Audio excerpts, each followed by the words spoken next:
told you have a black eye. I hope everything is okay. Yeah, don't worry about it. You know, there's this thing they say in boxing, the best cure for a black eye is fast hands. Objection. Sustained. Come on, Mr. Murdoch. Man, that's wild. So, was that my favorite episode of the show so far? Maybe I'm crazy, but I really enjoyed that one. Like, a lot. Yeah. Daredevil Born Again episode 3. That was a good one. So, to keep this short and brief, we're just gonna knock this out. Just want to give my quick thoughts. So, and of course, this is spoilers. So, episode 3 is actually more of a court episode. We actually spend almost the entire episode in court with Matt defending Hector. This, I mean, I don't know why, but this episode really just gripped me. Before I knew it, it was done. I mean, it flew by. But I think we had a really compelling defense from Matt. Obviously, he always brings the heat on that. But it was really interesting. So Matt obviously has a plan to bring Nicky Torres, that guy who Hector saved on the subway. He basically has a plan to bring him to court, which he ends up doing anyways. But I think it's really funny. Matt is actually using the bathroom, and he runs into that one cop. The one cop that he literally beat senseless in the last episode. The one where I was like, man, I don't even know if they're alive. He is alive, and he approaches Matt, and he said, you're a blind lawyer who can fight. And he basically tries to threaten him, and Matt just kind of brushes him off, which was cool. But it's funny that he's actually on the stand speaking about him and his partner, and he's making up stories about how they were just out, and Hector started, beating up on him, which is obviously not the truth. But I think it's funny whenever Matt stands up to question him, he says, hey, he said, I understand you got a black eye. I hope you're doing okay. I told you have a black eye. I hope everything is okay.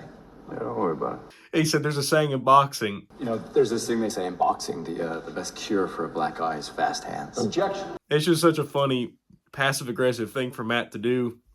And then say this guy to keep antagonizing him. It's so funny. They do bring their witness, Nicky, and we actually do get another flash of another cop sitting in the court. And he actually has a Punisher tattoo on his neck, which is kind of the same deal as, I think, the cop on the stand in episode 2. We actually saw one on his wrist. I didn't mention that in this last video, but it's obviously indicating that there's some kind of twisted Punisher follower group or some kind of Punisher vigilante group, maybe. So Frank's not going to be happy about that whenever we do see him. And I'm sure he's probably aware, or he will be aware. But either way, they try to stop Nicky Torres from showing up to court. And Cherry, we actually think that Nicky is with Cherry, and Cherry gets pulled over and is forced to open up his van, and that's where we think they're going to catch Nicky. But he actually has the van clear. There's nobody in it. They pulled a switcheroo. Matt has learned, and Nicky shows up elsewhere in a cab. But Nicky gets to court, and he actually gets cold feet and basically just screws up Matt's entire defense. He gets cold feet, and he says, nope, I wasn't on the subway. I was home all night. And Matt is frustrated. Everybody's frustrated. And they're kind of at a tough point. Matt's like, we got to do something. That was our entire defense. What are we going to do? That next day in court, Hector's on the stand, and he's talking about what he did, what happened that night on the subway. And then Matt starts itching a little further and a little further. You decided to risk your own safety to help a stranger. Wasn't the first time, was it?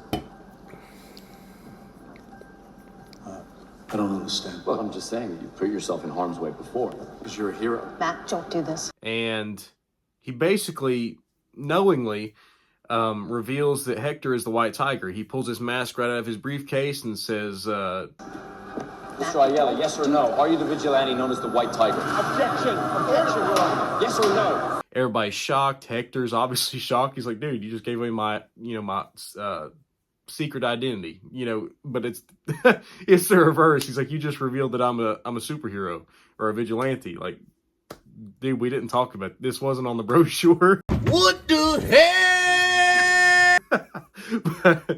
but so the judge pulls Matt and the other lawyer into his chambers.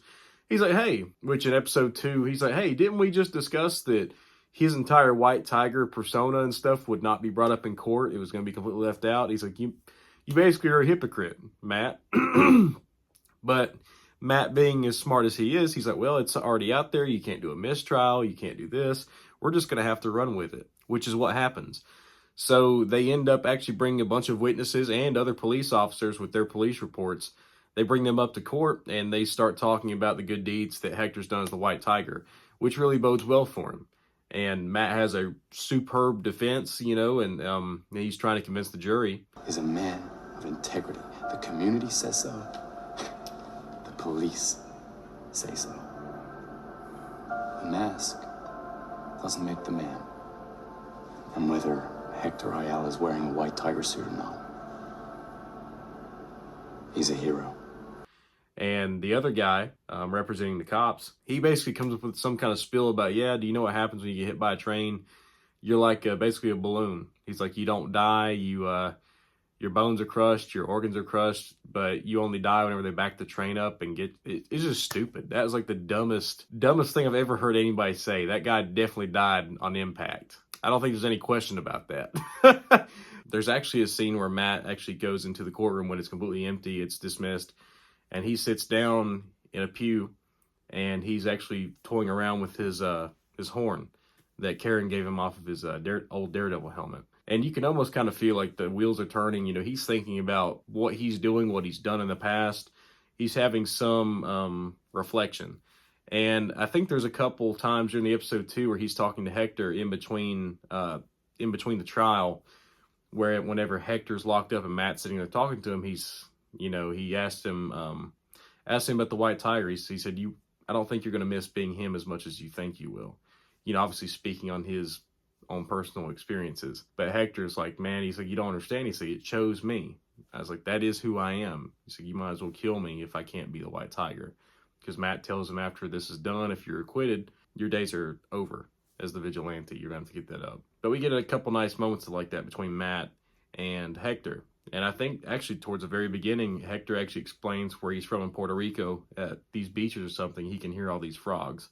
Doesn't croak. It sings its name. Man, it's a magical sound. Making this sound, and he says that it's the most beautiful place he's ever been to. We get a little more character development from Hector and where he's from, and just honestly, this whole episode is focused on the defense of Hector, but seeing him react and seeing him speak and take in what people are saying about him, it's very centric on Hector as a character. And now I know that's for a reason. But shortly after, we figure out that they've ruled that Hector is innocent, which is no surprise. But yeah, that guy talking about a balloon and a train and how that's just stupid. I'm not surprised that the jury wasn't swayed by that one. But yeah, so Hector's cleared of his charges and he's let go. He's free to go. But in between this court stuff going on and in the beginning and part of the end, we catch back up with Fisk, and him and Vanessa are still in counseling. They're still doing that. But we also, early in the episode, we see a truck going to some place for a meetup. And two guys get shot, and it's a little messy. And we kind of learn later that Vanessa is kind of overseeing all this stuff, and she's thinking it's messy. And Fisk is trying to give his input about it, and it's not making her too happy. And we actually later we catch up with it kind of reminds me of season 1 where they had all these like mobsters, and they had some business people. They all met up to talk to Fisk and have a meeting. And we actually get that back here where we see what looks like a Russian or some kind of guy, and then another business guy and someone else. Like everyone's who's in that circle of business. They're there and they're meeting Fisk's assistant. I don't know that guy's name, but you know who I'm talking about. But yeah, that guy who's kind of the right hand of Fisk goes up and kind of informs them. Kind of like Wesley did in season 1. He's like, yeah, Mr. Fisk won't be joining us. I'm going to give you the news. So we get a little inner workings of that. But what's funny is whenever we're back at therapy with Heather, Matt's girlfriend, and Fisk and Vanessa are sitting there arguing, Vanessa's like, you're just being cold to me. You're hanging Adam over my head. That's the second time we've heard Adam mentioned. I know for sure it's got to be a relationship or something that happened, and I hope that Adam is introduced or we'll get some answers about what happened, because this is the second time we've seen Fisk have some scarred up knuckles. We still have no clue what that's about, so I imagine he's been kicking the crap out of somebody. It probably was Adam. Adam may no longer be with us For all I know, we'll probably get an explanation about what's going on there. But after the case is won, Matt and Heather are actually in Matt's apartment, and they're talking about Foggy, and they have a drink and stuff like that. Whenever the case is won, Fisk is watching on TV, and he's obviously kind of disgruntled about it. And he tells that guy, he's like, "Hey," he's like, "Your friend, they're a reporter." He said, "I want to meet back up with her again." So I'm like, okay, Fisk has got something to say about this case and this trial. He's going to do something. And he actually does meet back up with her. She comes to his office, and she's got her phone recording, getting a statement from Fisk. And he's talking about how vigilantes we don't need them, blah, blah, blah. We've heard the same spiel before, and how the justice system and the court system has got it wrong. He said, "I should know that." Yeah, right. But whenever Fisk is talking, we actually, at the very end of the episode, we cut back and we see Hector suiting up for the first time as White Tiger. Una palabra no dice nada y al mismo tiempo. And he's putting on his boots, he's putting on his gloves, he's putting on the amulet and his mask. He's getting ready to go out and fight crime, patrol the streets. And at the same time, we're still getting this monologue from Fisk. Hector makes his way down to the street, and he hears some kind of distress calls, or he hears glass breaking, something like that. And he starts running up a sidewalk or a flight of stairs. It's this just wide shot, and it stays just like this. And Hector gets to the top, and just out of the shadows, it took me by surprise. There's a guy in the shadows who completely moves out and just guns down Hector just like that. And Hector's presumably dead. And I'm telling you, that really that shocked me. I did not see that coming. But at the same time, I'm like, oh duh. I was like, we've spent an entire episode getting to know this guy and feel so sympathetic for him. I was like, of course they're gonna do that to us. And it was gut wrenching, man. I really liked him for what we got, and I was excited to see more of him. But at the same time, I like that the show is taking some risks and is doing things that I certainly didn't expect, especially in episode 1 with Foggy, and then this one with episode 3 with White Tiger. I hated to see the character go, and I also kind of hate to think that the actor is also gone too, because like I mentioned before, I think he had passed from cancer about 2 years ago in 2023. I think it was late 2023. For what he is in this show, I'm assuming just these 2 episodes, 2 and 3, he's fantastic. This actor, he brought a lot of nuance to it and a lot of emotion without even saying anything. I mean, he done an incredible job.